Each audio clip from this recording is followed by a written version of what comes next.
Just to my panelists, feel free to turn your video off when you're not speaking after we get going as well. Thank you.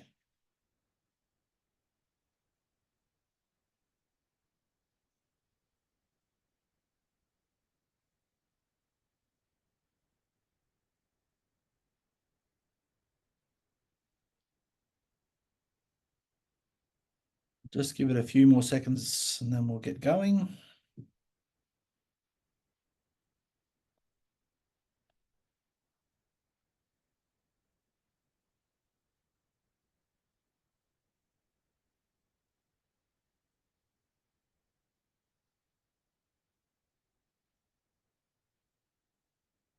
Hi, Jill.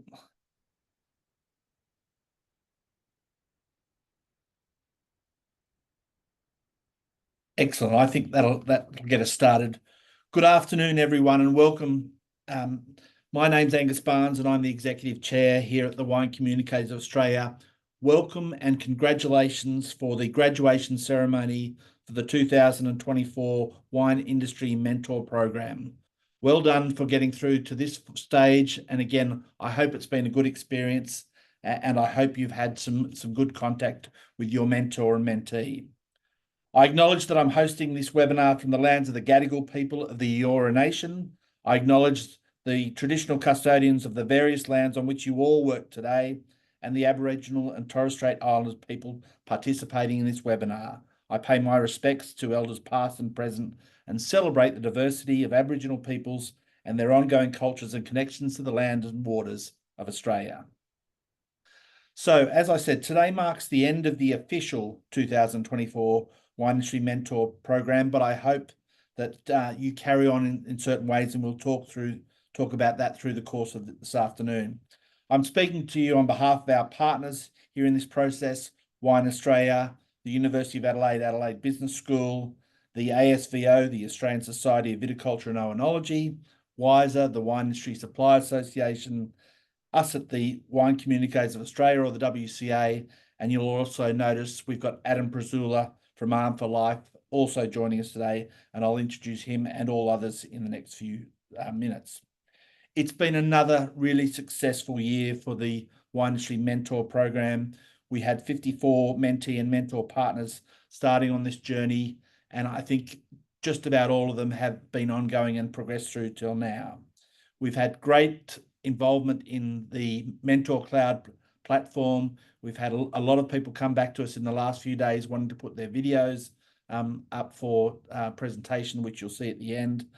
But before we go, let me quickly introduce our partners for today's program and ask them to say a few words of congratulations and to talk about their organisation. So I'll start with Jo Hargraves from Wine Australia. Jo. Thanks, Angus. Just echoing that from Wine Australia, this program is really successful because of the mentors and also the mentees that are participating.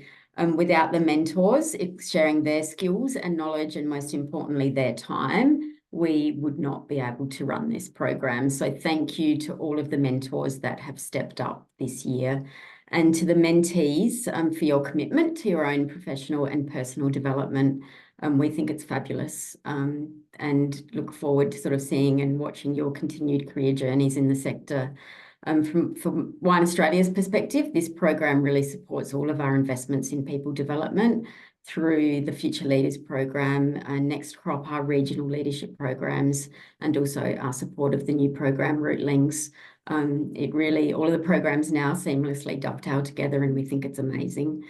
I'd also just really like to thank my fellow committee members, and also really thank Angus and Alex for steering the program this year. I'm really appreciated, and congratulations to all of you.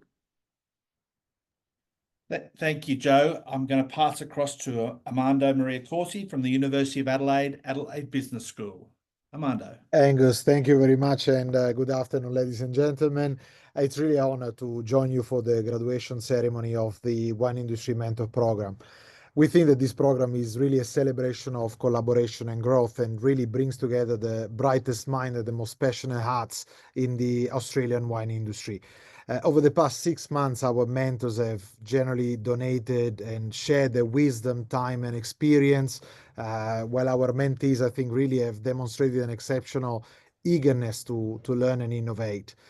Together, you really forge really strong connection that undoubtedly will shape the future of our wine industry. As University of Adelaide Business School, we are really proud supporter of this initiative. We've been since the beginning in 2018, and I must say, let me allow to say, as the only institution in Australia and only one of two in the world offering both wine business qualification in an ACCSB accredited business school, together with excellence in viticulture and enology from the School of Agriculture, Food and Wine. We deeply value our role in fostering talents and advanced talent in the wine sector. This program as well, I think, really exemplified the value of partnerships. As you can see from the various organizations that have been involved, WCA, first and foremost, who, as Joe said, has been really leading the charges, and Wine Australia, WISA, ASVO, also our colleagues in the School of Agriculture, Food and Wine. We really think value this really potential of creating opportunities that extend across the supply chain. Again, to our mentees, really your commitment to personal and professional growth has been inspiring. You really represent the future of our industry, the industry that we love, the industry that we think it's innovative, and despite all the challenges that we see at the moment, I think it's still resilience. And when I look around at other wine industry around the world, I think that we are still very globally competitive. Also to our mentors, your generosity has not only empowered this next generation of leaders, but also enriched the industry as a whole. So really a heartfelt thank to also the program partners, the speakers that we had throughout the programs, because it's really with your hard work and dedication that brought us to now this very moment of the graduation. Last thing that I would like to say is that as we celebrate this milestone, I encourage all of you to carry forward to the lesson and the relationship you build through this program. This is just the beginning. This is just the spark of hopefully many conversations. You are now part of a bigger family, of a bigger community that I'm sure you're gonna keep meeting and catching up moving forward. So again, thank you very much and congratulations to you all. Thank you, Armando. Well spoken. Passing across to Chris Waters from the ASVO. Well, good afternoon. Look, I'm going to not say very much different here. ASVO is really, really proud of the mentor program and of how it's grown each year and how all the partners work together. It fits really nicely in our strategy, and as a member organisation, as a professional association, we understand, we celebrate and foster this sense of community that we're seeing as in the mentor program. We really like, and it fits in. We have the three pillars of community, of knowledge or learning, and of course of professional development, and this fits right across those things. So we are delighted to be a part of the program. I want to congratulate both. The focus, I guess, is on the mentees in graduation, but also I want to congratulate the mentors, working with your mentees, sharing your knowledge, but obviously learning something yourself. So it's been a process for you all. Look, I think you should be filled with immense pride. This is a remarkable achievement. And each year I say that, and each year I mean it. It really is something to be able to build one another. And it's a testament today of your hard work and a dedication to actually push out and not just sit back and doom scroll. The growth that each one of you is going to get out of this program is going to benefit you for a long time. So what next, I guess? No, so not today, and soon, maybe post-Christmas, maybe post-vintage, you're going to ask yourself that question, what now?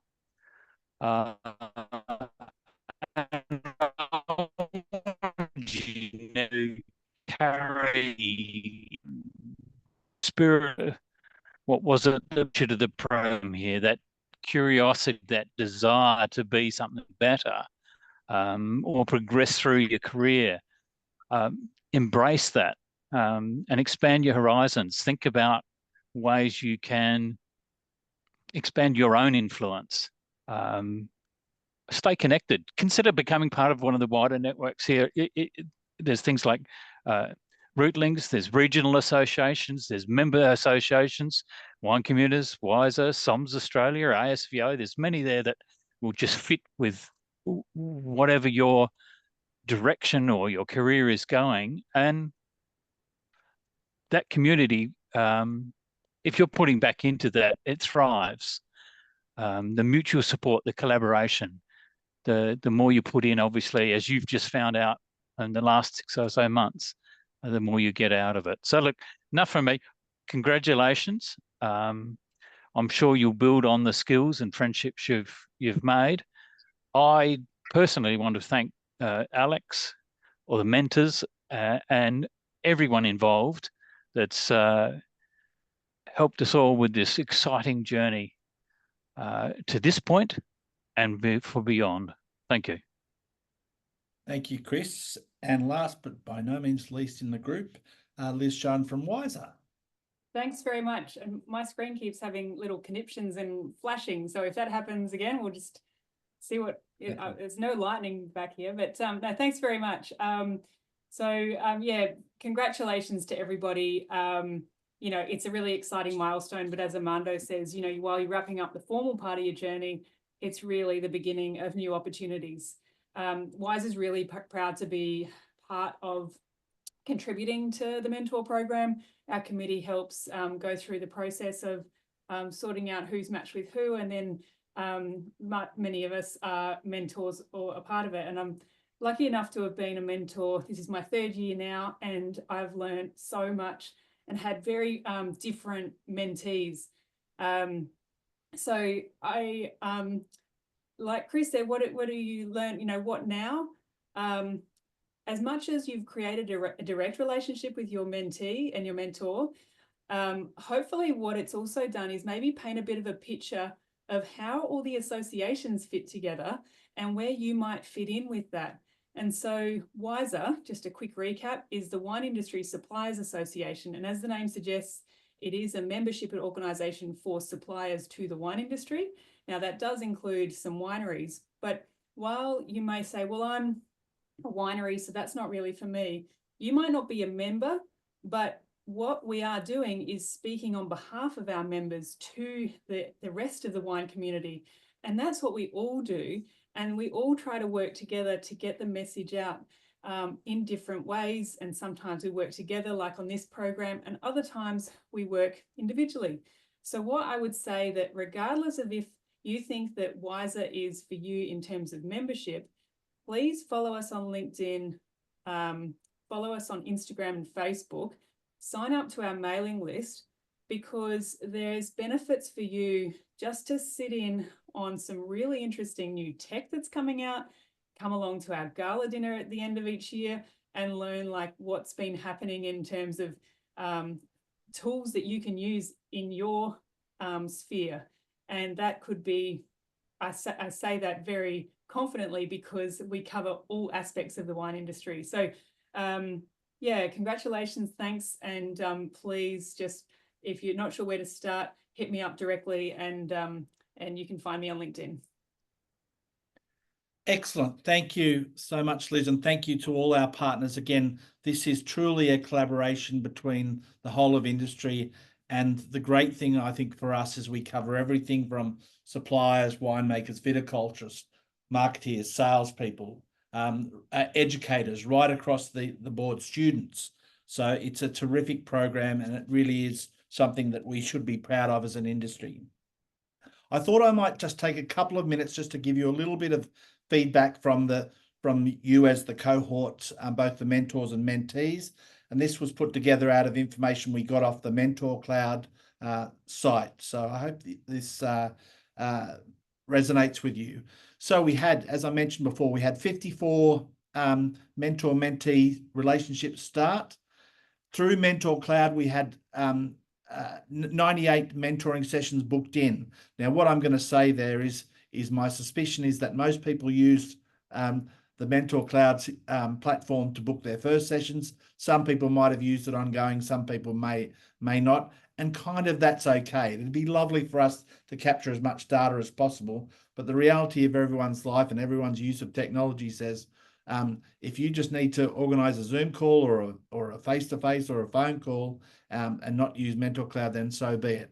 What we did see is that those people who had their sessions rated them very highly, and I will say that mark is out of 5 and not out of anything else. So again, the people who used the system and had their first series of meetings, those 98 sessions, really thought very highly of it. I think importantly, when you all started, I think there was discussions between the mentors and the mentees, and goals were set. So there were 174 listed goals in Mentor Cloud, and there may have been indeed a number of other ones. Now it's clear from the numbers we see is that not all the goals have been ticked off in Mentor Cloud. My suspicion is, again, that a lot of those discussions have been had, and I think if you went back and went into them and say, yes, I've done that. Now, part of me says I'd love you to go back in and tick those boxes and make it all look good. But more importantly, I think, is that you round out your conversations with your mentor and mentee and say, have we achieved what we wanted to achieve? Yes, that's terrific. If no, then what can we do? Can we reset? Can we continue to talk on a formal or informal basis, etc.? We then did a series of surveys. We did the mentee survey, and again, 52 of the 54 of you responded to that, and again, rated the process as very good. I'm not going to talk through some of the feedback there. You can read it, but what I think is the important thing for me is I'm getting to the age where the grumpy old man syndrome is starting to creep in. And I find, and this may be a selfish comment, I find these programs and meeting the young people or the younger people or the next generation of people who are coming through the industry so rewarding. And I feel a lot of confidence that the industry is in good shape, even in tough times like they are now, with good people coming through, that I think we're in terrific shape. And that's also a compliment to the mentors who are doing such a great job in coaching them and giving them some advice and some push through as time goes on. So there's some mentee feedback. In terms of the mentors, now the number there is a little bit high, and I think that might be a reflection across a couple of years. But again, what we're seeing is good engagement and very good ratings out of that. And here's a couple of comments from some of the mentors again. And again, I hope I'm not embarrassing anyone in particular, but they're good comments. Now, I will say that, that we did have probably half a dozen situations where, for whatever reason, the meetings didn't work as well. There might have been a slight personality clash, and that's part of, I guess it's part of life, but it's also part of a process where you've got 108 people getting together. So we tend to work through those where we can. If we can't, we sometimes have to say, why don't we come back next year and we'll try to rematch you, etc. And again, I apologize to any of those mentees and mentors that they didn't have a great experience. Getting back to Mentor Cloud, one of the things we've got this year, and I'd love to work on even more, is the use of the system. So they've got a library or a Learn Lab there. And again, what we're seeing is that a number of those things were used by most, my suspicion, by most of the mentees as part of the process. So again, I think what we're seeing is some use of the system and some value out of that. And again, we'll continue to build upon that because I always think we can get better. Talking about getting better, what are our future lessons? What are our learnings? I feel like we need to touch base earlier early to ensure that the start is good for all, that most people have got together, started their process, and just to make sure everyone's happy. Do we need more third-party interaction? And what I mean by that is, do we, and again, I'd love your feedback, and there is a survey that's coming out.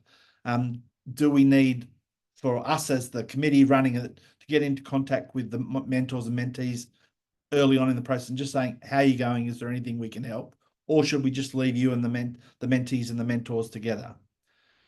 Along those lines, should we try a physical get-together in all the states, which has been brought up, and I think it might be a good idea. So, for example, if you're in in the Barossa or in McLaren Vale or Clare or Adelaide, that we might have a get together in Adelaide once or twice during the process. Similarly, in New South Wales, Victoria, Western Australia. And how can we maximize the Mentor Cloud? So what's the future for the Mentor program? Again, we love it. We've done 6 years of it. It seems to be going well. It seems to be perceived well. We'd like to see a stronger push for a tiered mentor-mentee system. And what we mean by that is that there are probably people who are in some ways early in their mentor journey who could mentor a mentee who's early in their wine career. And at the same time, that person could also be a mentor to a more senior person in the wine industry. So we seem to have such a great cross-section of people who are putting their hand up to both be a mentor and a mentee, that there might be some people in that sort of middle area who could do a bit of both. And we'd love to see some of the mentees this year, for example, put their hand up to be a mentor in the next year, which is the second point. We're also going to look at some international mentors. So, and what we mean by that is saying some people who've got some great experience around the world, who've got a love for the Australian wine industry, and we feel as though there might be a few. And again, obviously, we've got to work through the time zones and all the logistics of it, but we think that there might be an opportunity to bring some of those people with great international experience.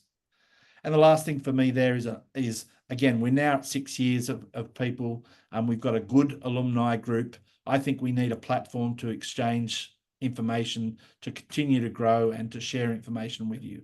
I suspect the most likely format is LinkedIn, but we will work as a committee on that over the next weeks and months and put something together. So that's that. I'm now going to introduce our guest speaker for the day, Adam Brazula. And Adam is an international speaker and entrepreneur from Perth, Western Australia, although he's sitting in an office in Adelaide with Linda Schenk today. He's the founder and director of Arm for Life and a published author. He's got a book called The Road to Resilience, which was published by Wiley Publishing and released in February of 2022. In 2014, Arm for Life won the Telstra Australian Business Award in the micro business category, along with a string of other awards in the years since.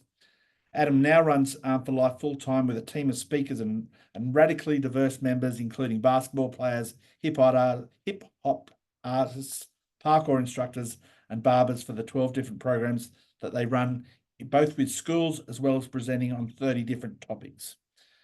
Adam's been working with youth and adults for 20 years in some capacity and always has a passion for helping people dealing with the same issues that he struggled with himself. I'm now going to pass across to Adam, and he's going to talk a little bit about maintaining positive work-life balance. Over to you, Adam. Right. Thanks, Angus. And thank you for the intro. Sounds like that it's been a really worthwhile program, just seeing all the results that are coming in down the bottom. Like I'll do a couple of minutes. I'm very well aware that I'm timing myself. I've been given 25 minutes. I'm very well aware that as a speaker, I speak a lot, and I'm basically taking an hour presentation and cramming it into 25 minutes. So I'm very well aware of that, and I'm going to watch my time. I always share the kind of the why behind what we do, and Arm for Life exists because essentially I was desperate for help in school and didn't get it, and have for a long period of time struggled with balance, generally speaking. We exist because we basically primary school was good and high school sucked. That's the short version. I was champion boy for 4 years in high school. I was the fastest kid. Everyone likes the fast kid in primary school. You're naturally popular. Everyone wants to talk to you. Everyone wants to be your friend. Home wasn't good though. There was some emotional abuse at home, mostly from my mum. I knew dad loved me, but he was kind of this old school Polish generation. You love your family by working for them. You're never present or there. And so home wasn't good. My brother was the golden child. And so, in year 4, I ended up with eczema so bad that I had bubbles that covered both of my feet. So I was given cortisone tablets or injections. Mum and dad told me different stories. Because of that, I lost my identity and my value, and everything started plummeting from there. The bullying started. I was in the advanced classes in year 5 and 6, but I chose the wrong friends in year 7. And then basically, punches were thrown my way and they bullied me for the rest of the year. And so when I started high school in year 8, I didn't start well, and I was bullied day one, and it never stopped.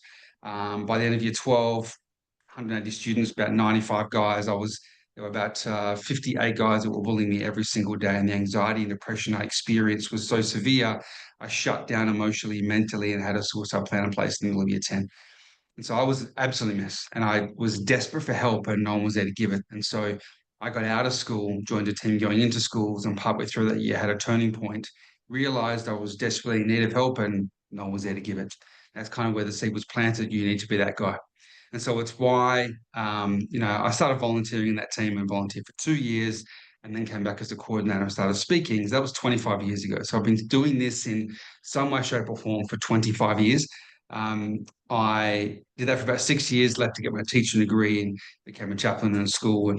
And basically towards the end of the degree, realized that I needed to reach to go further, and was taken back to that seed that was planted. So Aflife's been around for 13 years. Back in Perth, we're in anywhere between 5 to 15 schools per week. And it's kind of just naturally, organically spilling outside of that. I've been going to New South Wales once a term for the last year. Went to Cape Town, South Africa in 2020. Looks like next year going back, and then even the UK. It's kind of exploding in different ways. And for me, it's the desire is to come back and just to help people. And schools will always be the main focus, but it's absolutely organically spilling outside of schools. Running resilience and wellbeing programs mostly for corporate spaces. We have a Western Power company in WA that we ran a 6-month program for. And this was one of the presentations that we did, and it was one of the favorites. Resilience happens to always be the favorite. I guess if I specialize in anything, that's what I specialize in. I actually wrote a book on it. But I think work-life balance is one of those things that we kind of have to keep coming back to. No matter how much we know it, it's very easy to forget about it and to kind of get swept up in whatever it is we're doing. As the CEO of an organization, we have, around 50 team members. We have 25 presentations, 10 programs, 2 camps. There's a lot that we do. Probably the last 3 to 4 years, I've been working till about 12 o'clock every night. That's not sustainable long term. And I'm very well aware that my balance is a little bit off. I'm holding on for dear life until we get the charity status, because we've always been a business of money in, money out. And so, for us, having supporters outside of schools, providing financial support allows us to do what we're doing. But I'm aware, because the awareness is important. I'm aware that the balance isn't there right now. And I do little bits and pieces here and there to maintain that balance. So I'll kind of, keep walking through that as we go through. So my screen is not clicking through. It is now.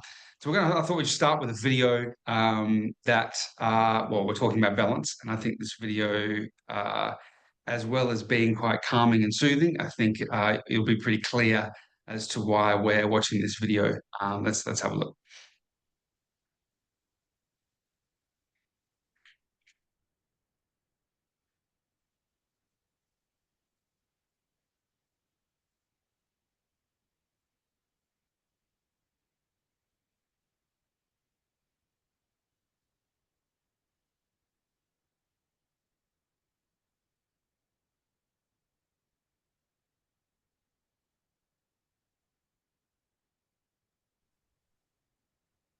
I'm not sure if I'm the only one, but there's no sound.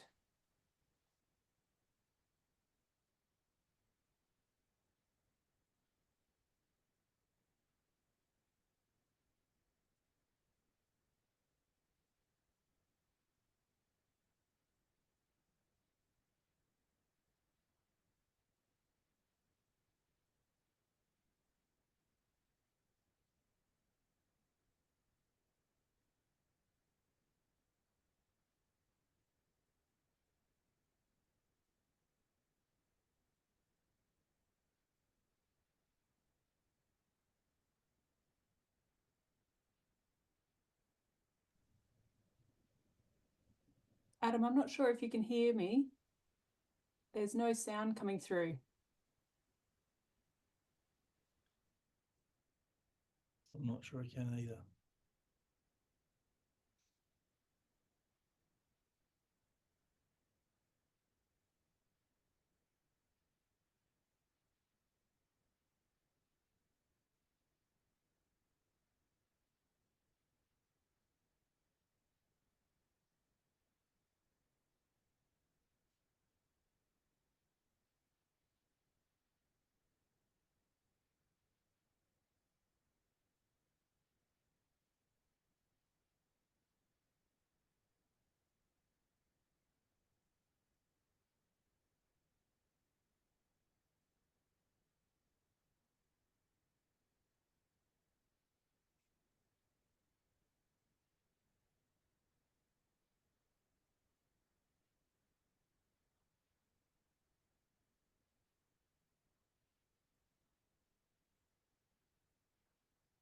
Okay.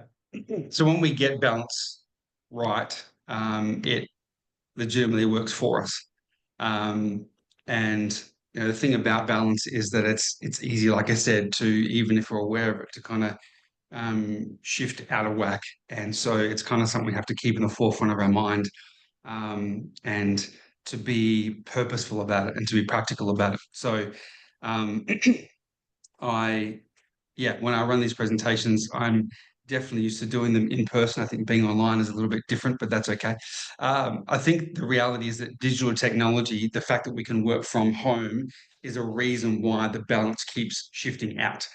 It's one of those things we have to be really purposeful about, and to think about how much time we're spending doing work at home in particular. 20 years ago, that wasn't a thing. You'd leave, you'd go home. For the majority of people, home life is home life and work life is work life. And that's kind of been jumbled, and because we can work from home, as a lot of people have during COVID, etc. And so I think it's important. It's become more important than ever before to get that balance. Last year, we worked a little bit with UWA to do a bit of a just a study or a look into starting to speak in the corporate space into the workforce, and they did this big report, and the only single thing that I remember was the statistic of burnout. And the current statistic, this was a year and a half ago, for burnout across the country was 77%. 77% of adults were currently experiencing burnout, right? And that had been tested. That's a lot, but it just shows that we don't have the balance right, and we have to be purposeful about it, kind of moving forwards, or being aware of it. So we struggle with balance, I think. Like I said, between the work life and non-work life balance, and we have to be really careful about what we do and be really practical about it. So usually at this point, we'll kind of pause and I'll throw it out and kind of ask the questions and get everyone to kind of contribute. That's a way that we can save time in the presentation. Why do we struggle with balance? I could say throw into the chat. For some reason, I can't access the chat. But the concept of asking ourselves the question. I think there's lots of different qualities. Like I said, there's 25 presentations we speak on. There's about 7 of those we do in the workplace. I think one of the key qualities that we keep referring back to that is missed and is really, really valuable is self-awareness. The ability to be able to be aware of self, to be aware of our emotions and why we feel what we feel and what we feel, and even asking the question why. And that's applicable across the board. If I have the skill of awareness, if I pause and go, why am I out of balance? And we dig into it a little bit, we can often find the answer. Or we might need other people's help to try and help discover or unpack why we tend to struggle with that balance. Again, there can be a number of reasons why. It can just be the fact that we can work from home now.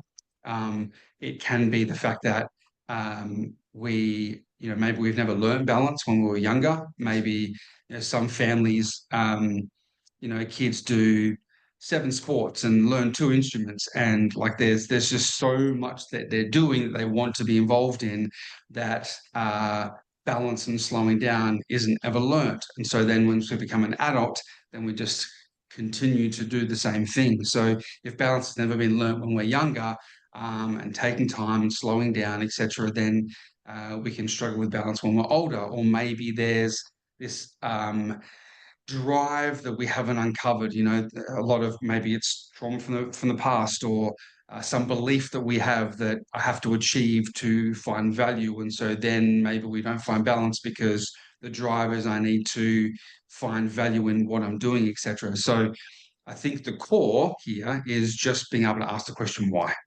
And if I'm not balancing, then is it just a season that I have to do for a period, as I keep telling myself, or is it that there's actually another reason behind it, which is important to be able to ask that question. So how do we maintain balance in life, which is really important to be able to ask that question. Or how do we create and then maintain once we can kind of get it going? I don't know what's happening with my screen. Right, looks like my screen's still showing. Apologies for that. And we can see it, Adam. You can see it. Why can't I see it? Excellent. All right. I'll just keep clicking forwards. Technology is wonderful sometimes, and sometimes it's not. I've lost the capacity to control what I'm sharing.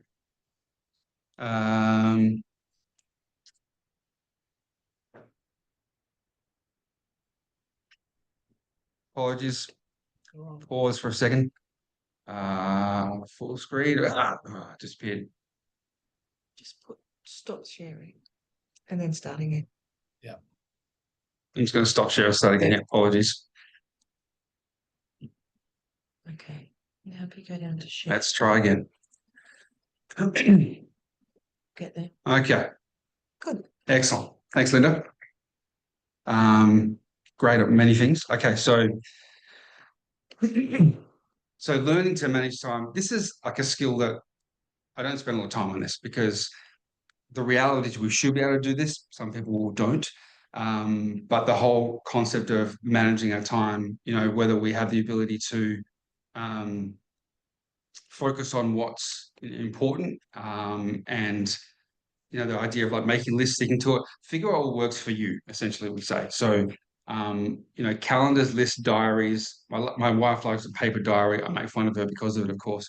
But I use my online calendar and I create lists. When I sat down today to work out of my Airbnb, I literally had a list and I just crossed them off as I went. Everyone's different. We have to figure out what works for us personally, specifically. And use that to your greatest advantage, and then prioritize what needs to be done over what we want to get done. Or some people say what's urgent over what's important, because usually what's on our list tends to be important, but we just have to kind of go with what's urgent first. And these are really practical points, but sometimes we forget about them and then kind of just fall into the pattern of doing, what's important and what we want to do first. One really important, or I guess really interesting concept that I've come across recently is that there's a school of thought around everyone has a different peak work time. And if we go with the example of like people sleep at different time frames, I heard one guy recently refer to, I'm going to get the animals wrong, but there was like bedtime at 9 p.m. He referred to as a lion, I think it was. I don't know why, he didn't give the reasons.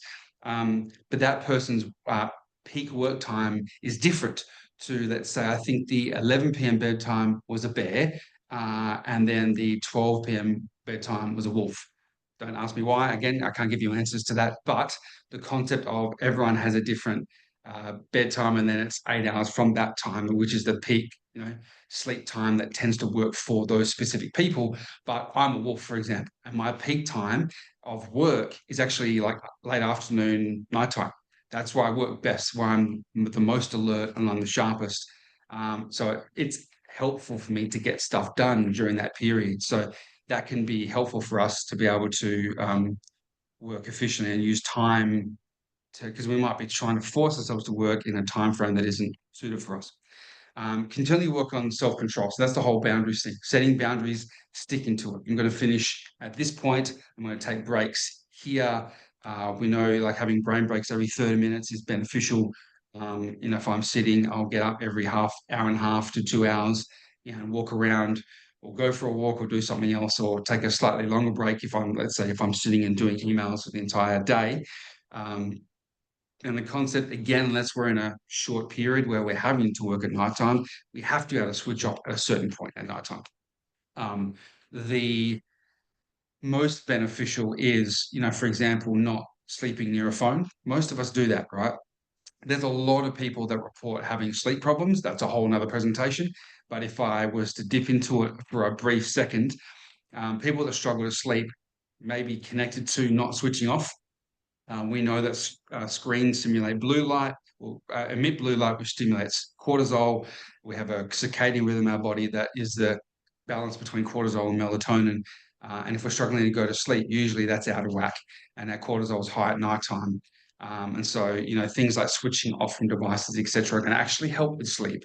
The other extra bonus points are like temperature of the room should be around 18 degrees, completely blacking everything out and having no light, things like that. There are things you can do to actually help with sleep. That's a bonus little side point. But in terms of work, knowing when my switch off time is, and then sticking to it, unless there are obviously like clear deadlines, and then learning to say no to the right people anyway. Maybe not partners, depending on the situation. But just limiting access at night as well.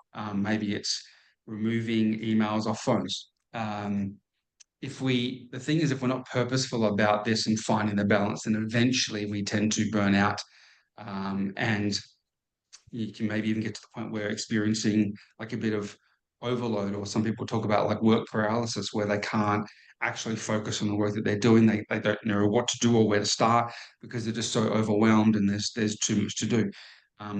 Look, someone said to me 20 years ago, with anything that you are trying to tackle, you can be a fence at the top of the hill, an ambulance at the bottom. And we work with fences, trying to the early intervention stuff. Again, yes, with young people, but in this space, the earlier we address this and the more balance we find, the more long-term we can do what we're doing. Otherwise, we tend to burn out. So learning to say no, learning to limit, setting those boundaries and sticking to them, and even asking the question of assessing priorities and values. If we were to pause and if we had time, I'd get you to do this, but I don't think we have much time. Use some self-awareness and self-reflection and asking what's important to us. I grew up with an absent father, and he bought into a business, and I knew he loved me. We basically spent no time together. And he references it a lot now and apologizes, and he's a very present grandfather, which is beautiful to watch. But he knows that was lacking, and he knows that I needed that now. And thinking about, what is really important to us. Is it family? Is it kids? Is it, I'm in a work season where work is more important? Okay, well, we recognize that, and we can put that at 1 or 2.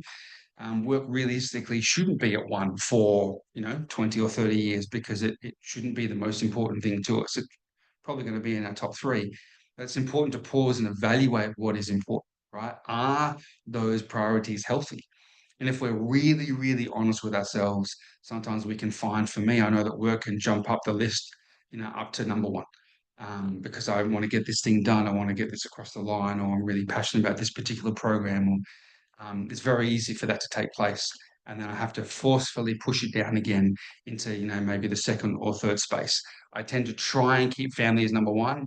I've got 3 boys, a 13-year-old, 4-year-old, and 9-month-old. So if it looks like I've slept for 9 months, it's because I haven't.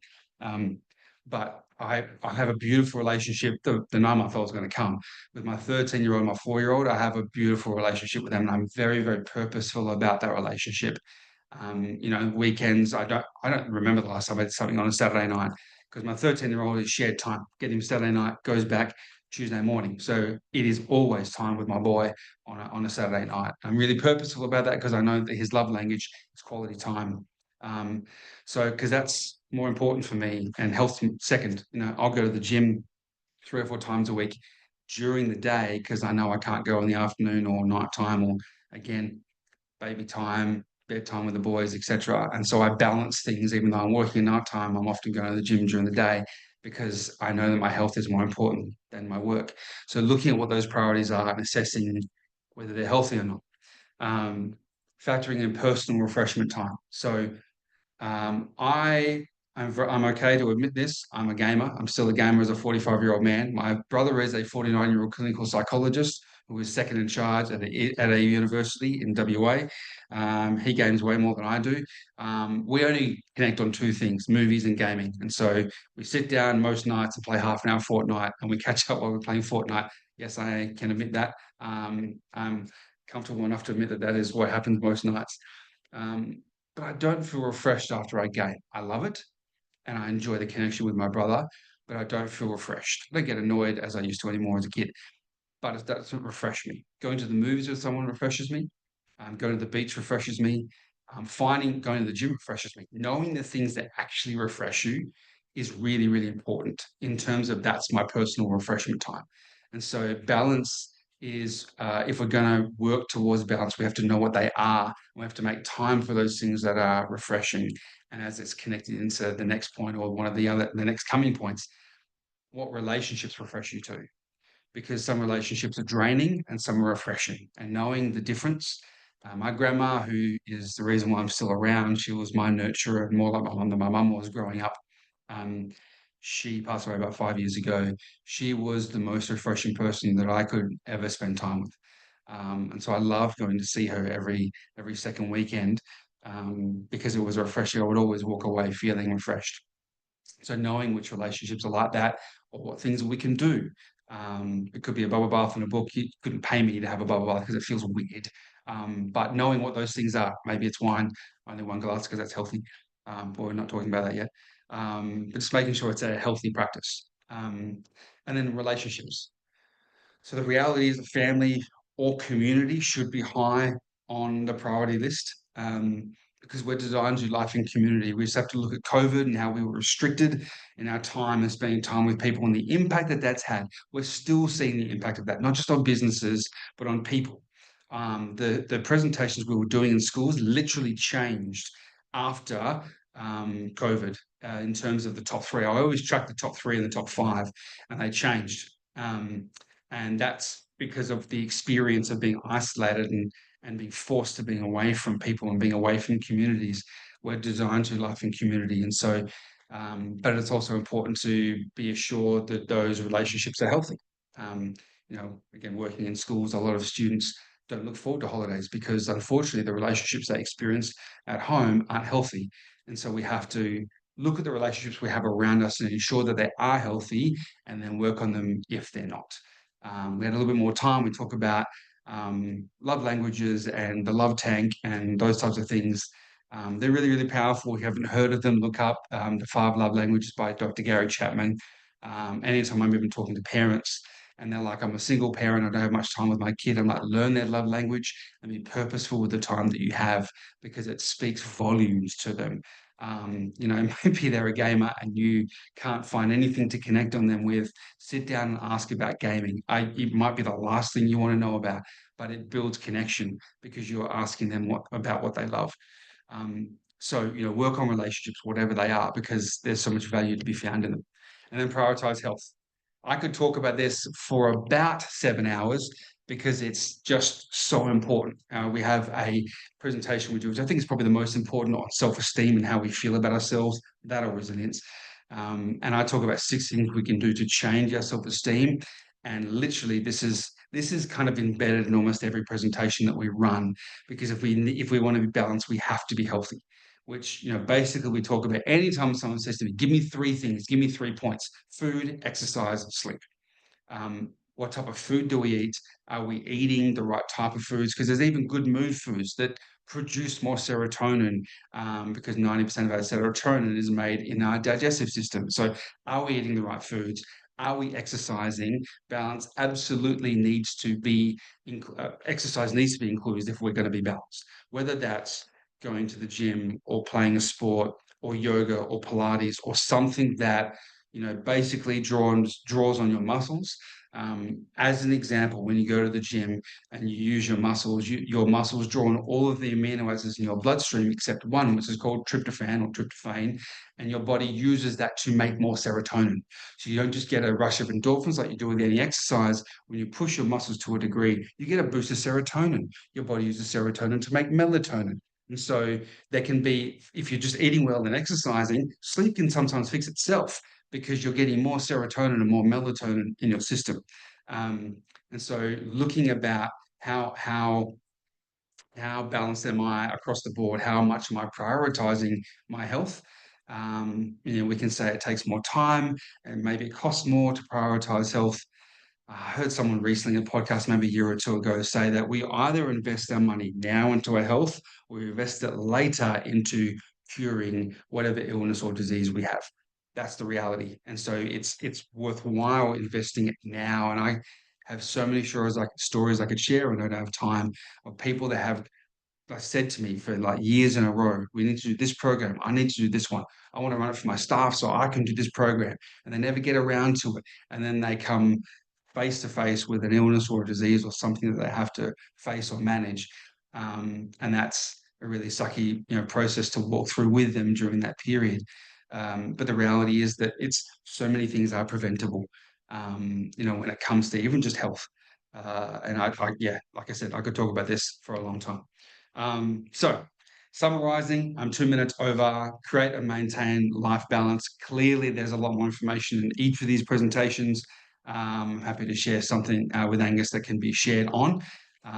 But learn to manage that time, make that like a habit and something that I get good at. Continue to develop self-control and set yourself boundaries and set yourself limits. Look at the priorities and values and ensure that they're healthy, and be honest with yourself about those. Factor in personal refreshment and doing things that you know actually specifically, purposefully refresh you. Work on the relationships. And I would suggest the most important is prioritizing health, and getting those things in that you know are going to continue to help you manage stress and other things that throw balance out. So that's it. I'm done. I'm happy to answer any questions, or I can just throw over back to you, Angus. Excellent. So if you've got any questions, please feel free to type them in. Thank you, Adam. I thought that was fascinating. It's a subject that I take great interest in. I note your discussion about eat, sleep, and exercise. I happened to drive across from Adelaide to Perth last year with a couple of my 55-year-old mates, and we listened to the Peter Attia Outlive podcast, which lasted the entire time, but it was fascinating. So and Adam will be doing a webinar for us in February 2025 on the 11th of February on resilience, which I think will be fascinating, especially after hearing you now. So thank you once again, Adam. My pleasure. Apologies, there was no sound on the video. I'm just reading through all the comments now, so we'll have to fix that for next time. That's no problem. Excellent. So, team, we're getting close to the end of this, but I want to talk about what's next a little bit. So, how can you continue your professional development journey beyond this program? And I guess there are a number of areas, and I think a number of my partners spoke about these earlier. Join your relevant organisation and participate. So again, I'll keep saying it, but put your hand up, get involved. Continue to contact your mentor if that's something that you both agree on. And again, it can be a formal or a less formal procedure. Look at the further industry leadership opportunities. And again, I hope that we might put up a LinkedIn site that will help you with that. But I think if you look at all our partners' sites, read the newsletters that are sent out. The Rootlings program, I think, is fantastic, that Joe mentioned before. I was involved in it in New South Wales, and I think it's going to be a great thing. There's a Future Leaders program next year. And again, you can have a look on the Wine Australia website to be notified when the application's open for that. There are a number of state and regional leadership courses. And as I mentioned right before, consider becoming a mentor yourself. And obviously, for me, I think attending events in your region, your closest capital city, with your cohort is always a good thing. I think I keep saying to people that we're better together, and I really genuinely believe that on so many levels. So thank you all. Joe's just put the Rootlings website address down in the chat box. So I'm going to say thank you to Adam, thank you to Joe, thank you to Armando, who had to dial off, thank you to Chris, and thank you to Liz for all your assistance and support in making this program so good.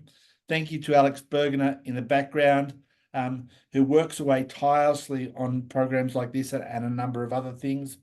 Along those lines, you will get a certificate of graduation as a Christmas present, so it'll come in the next week or two. I keep saying to Alex, she's in her first year at the WCA, that'll get easier after October, it'll get easier after November, it'll get easier after December. We haven't been particularly good at that, but she will get those certificates out to you.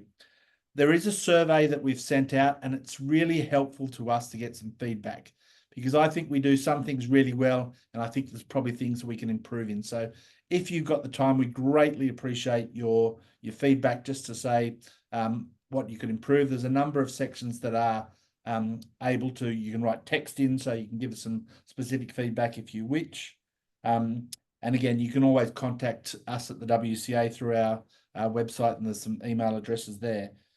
Congratulations to you all. Now, I am going to show you a video that a lot of you have contributed to, and it's terrific. So it does go for a few minutes, but feel free to stay and listen and watch it all. You might find yourself there. So I think everyone who sent their videos in will be recorded. Thank you, obviously, to the mentors. Again, I'm continuously blown away by the caliber and the dedication of mentors to come into this program. And again, we really are lucky to have such a caliber of people who are willing to give their time for free to really spend some time with the incoming leaders of the wine industry and the next generation and the mentees. So thank you very much. I'm going to share my screen. Adam's just put up a few connections to him if you want to get in contact. And again, he'll be up on the webinar in February, and we'll also put some stuff up on the website. But here is the video. I'll come back at the end to say thank you all. But here's a short video, or a shortish video, of some feedback from mentors and mentees. Hey there, Aaron Brasher here. I was one of the mentors this year in the wine industry mentoring program. My mentee was Adele Kayon. I'm based in Sydney, Adele in Adelaide, so there was a period of distance, but that didn't stop us communicating regularly via Zoom and phone calls. We set off just wondering where Adele was at in her journey through the wine industry. She's a relatively newcomer to the industry. Set out what her goals were, some timelines, and how best I can help her to attain some of those goals. I've been in the wine industry for a long time, and it's always been part of my ethos to give a bit back and help people along the way. And certainly with Adele, it was about understanding her goals, giving her some advice around how to achieve those goals, but also creating some networks for her to build up her own network of industry contacts to be able to expand her accessibility to a broader range of industry people. So I thoroughly enjoyed being a mentor once again, and I hope Adele got something out of it, and I encourage other people to get involved. Participate in this really valuable program. Cheers. Hey, I'm Holly Granger, and I was part of this year's WCA 2024 cohort. It's been an invaluable experience. I highly recommend it. I'm really grateful getting rid of that imposter syndrome, and some great chats have been had with Lee. So thank you so much, Lee. My pleasure. I'm Lee from Black Mile Winery. How you doing? This is my third year as a mentor, and it's been really fascinating. Every year has been different, but that imposter syndrome thing keeps coming up. It's something I absolutely struggle with myself. And yeah, it's lovely having those conversations. And I think most of the mentors that I've spoken to would agree that you often don't know who is the mentor and who is the mentee. I think we all learn from each other, and it's I've loved the experience, and I hope to carry on being a part of it. So thank you to the whole Wine Communicators of Australia team for allowing us to be a part of it, and all the best for 2025. And you've been fantastic. I have no concerns that your career will take you exactly where you wanted to go to. Thanks so much. Cheers. Hi, I'm Emily Hay, and I've had the tremendous honour of mentoring Matilda Innes in the 2024 WCA Mentor Program. Now, we're both marketers in regional areas, and so our synergies on paper were already pretty solid. What we quickly found, though, was that we had great alignment in our values, and even though all of our sessions were virtual, created a really wonderful and fast connection. I think it really put us at ease as we worked through those first get to know you sessions. So kudos to the Perry selection team. You nailed it with this one. We began our time together with very practical goals, but the real value, and I do hope I speak for both of us here, came from the later sessions, which evolved quite organically. Each of these sessions, which of course focused on Matilda, were an exceptional learning experience for me too. Honing the skills of switching off the rest of the world for an hour or so and tuning in to Matilda, reflecting and responding to the things said and sometimes unsaid. We're all so busy in our own workplaces that the temptation of multitasking and racing ahead with assumptions is very strong. This program was a gift to remind me to slow down and just listen. Now, as a past mentee in this program, I have to admit that stepping into the role as mentor was a little daunting. I'd had such a positive experience. I did not want to mess this up, Matilda. Now, we've got our last wrap up this morning where we reflected on our time together. I'm really proud of the brave conversations we had and of the way that Matilda is stepping up and into a confident leader, not only in her own family business, but in her region. I know she's going to go on and do amazing things, and I look forward to coming together and catching up and perhaps pulling each other back into line when we need it. Now, finally, to this year's mentees, I hope you will consider coming back into the fold as a mentor. It's just as rewarding and then some as your own experience this year. Good morning, my name's Kai Roethlisberger. I've just been part of the recent 2024 mentor program. I'd like to say a big thank you to the Wine Communicators for this opportunity. It's been excellent. I've learned an enormous amount, grown a lot. A very big thank you to my mentor, Colin Bell. We've had regular chats, a bit on the phone, Zoom, about all things from VIDI to team management, dealing with staff, improving staff. It's been excellent on many avenues, and I would highly recommend any young people in the wine industry to give it a go. Thank you again. Hi, I'm Jill Gordon-Smith, and I've been a mentor with Wine Communicators for a number of years. This year, the wonderful woman I had was Tracy Woolley from Great Southern Sip.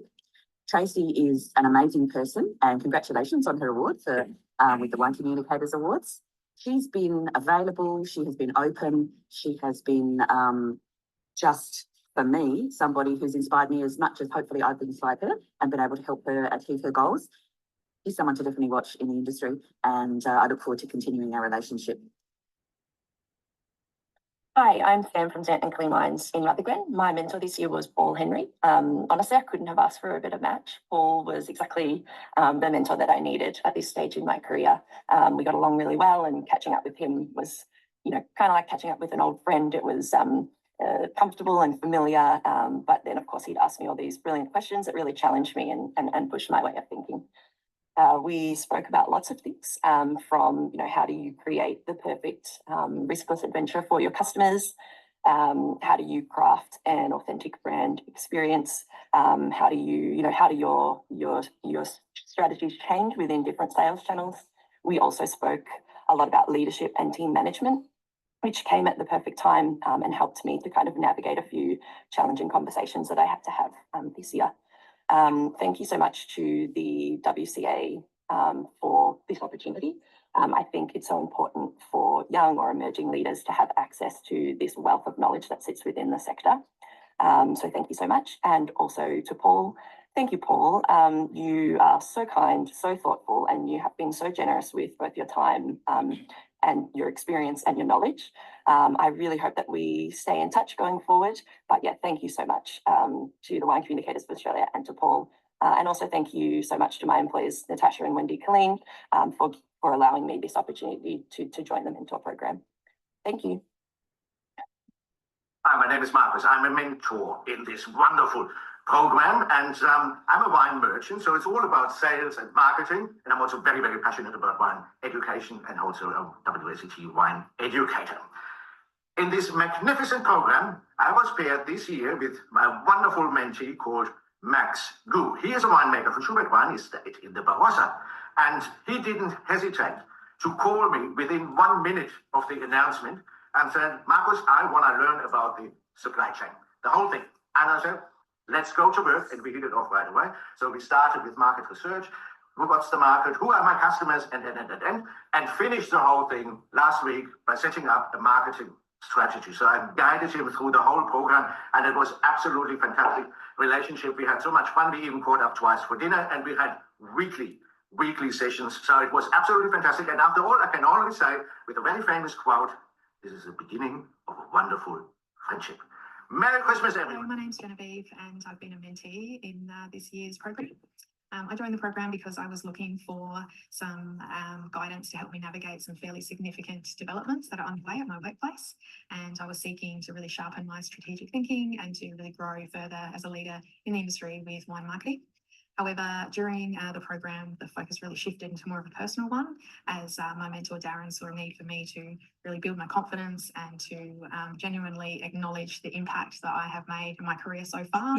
And he's really given me some great tools and strategies to use to continue to build that confidence. So I feel incredibly honoured and grateful to Darren for his mentorship. And I'd like to thank him for his encouragement and his insight and his kindness. It's been a wonderful experience, a truly enriching program, and thank you, Wine Communicators, for the opportunity. It's been wonderful. Cheers. Good afternoon, all. This is Pia from Australia, Vintage Boronga Hill Winery. My role was a mentor for Kylie Langford, assistant winemaker from Treasury Wine Estate, Barossa. Firstly, I would like to thank Wine Communicators of Australia and all other partners for this inspiring program. Kylie, what an amazing journey it has been in the last 6 months. To see you setting up your goals, working towards each of them, your ability to constantly overcome challenges and strive for excellence is both inspiring and admirable. I have really enjoyed our great conversations around zero alcohol production. Your passion for wine science and research papers have been some of the highlights of this mentoring journey we have had. I really enjoyed our team's meetings, wine tasting sessions, and the great conversations between these tastings. I would like to express my deepest gratitude for outstanding progress. Your growth is a testament to your persistent efforts, and I am really honored to be part of this journey with you. Thank you, Kylie, and all other people who are part of this program. Cheers, bye. Hi there, my name's Steve Lazinski, and I'm grateful to have been a participant in the Wine Communicators of Australia mentor program for 2024. I was partnered with Katie Spain, and I really enjoyed the opportunity to work with Katie. We had some fantastic conversations, and Katie really stretched my thinking and ensured that I was looking at things from a different perspective. And for that, I'm truly grateful. The conversations that we had led to further opportunities that came to the fore over the last few months. And I'm confident to say that the mentoring won't be finishing when this program concludes in a couple of weeks' time. I'm confident our relationship will continue to evolve, and I'll be able to continue to have that conversation with Katie over years to come. Many thanks to everybody involved in the selection committee for giving me the opportunity. Wishing you all the best for the future. My name is Tim Wilson. I'm the General Manager of Punt Road Wines and Napoleon Cider in the Yarra Valley. I was fortunate enough to be able to mentor Ashley Seymour, the winemaker at Paxton and McLaren Vale. What was particularly engaging for me in this mentoring was that Ashley had reached a point in her career similar to a point I had run into about 6 years ago in terms of being a winemaker and then looking at what next and whether you branch out of a technical winemaking stream into a more business-focused part of your career. So it was great to be able to draw on some of the experiences I had, but then look at it in a different context and in a different environment. What was important for me as a mentor, I feel, was to stay flexible rather than locking in a set of goals or a direction. Rather, keep asking, is this the right conversation to be having right now? Really enjoyed the experience. I'm sure it's going to be a lifelong professional friendship. So super glad to be involved in the program. Hi there, Tim Blair here from Murray Street Vineyards. I've been a part of the Wine Communicators Australia mentor program over the last 6 months, and there's a big thank you to WCA for putting this program on. 6 months ago, I got paired up with Fiona Finlay from Voyager Estate. Absolutely incredible opportunity for myself. I remember first week I reached out to Fiona. We met up in Melbourne before a Good Food and Wine show, and yeah, just got to do a face-to-face introduction, which I think really helped with building a relationship.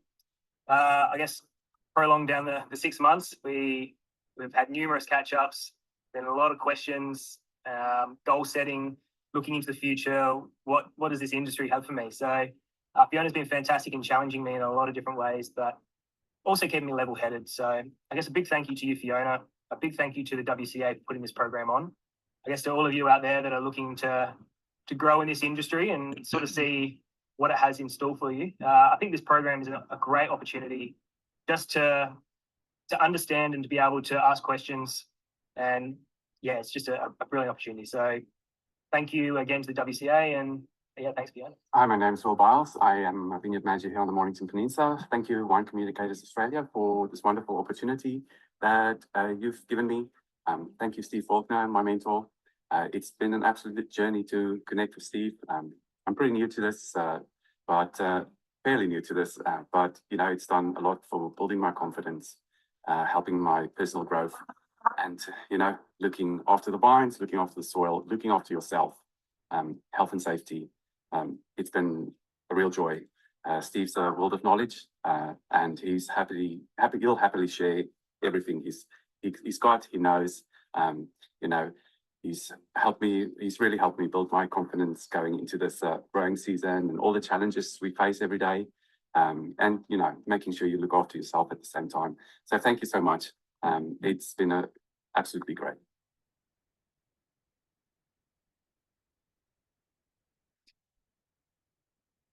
Excellent. Again, I must say that watching videos like that makes me feel good about the work that we do. So thank you all for your contribution. Thank you all for your time. Congratulations to the mentees for graduating through this program. Thank you to the mentors for giving your time again. Thank you to my partners in all the work that you've done, including Alex Bergner in the background. You'll get your certificates in the next few days, weeks, and we'll also continue to communicate with you and offer you some opportunities going forward. So for now, that's it. Thank you all. I hope you have a wonderful rest of this year, that your Christmas and New Year is successful, and most importantly, that Vintage 25 gives you everything that you want and deserve. So thank you all, and goodbye for now. Cheers.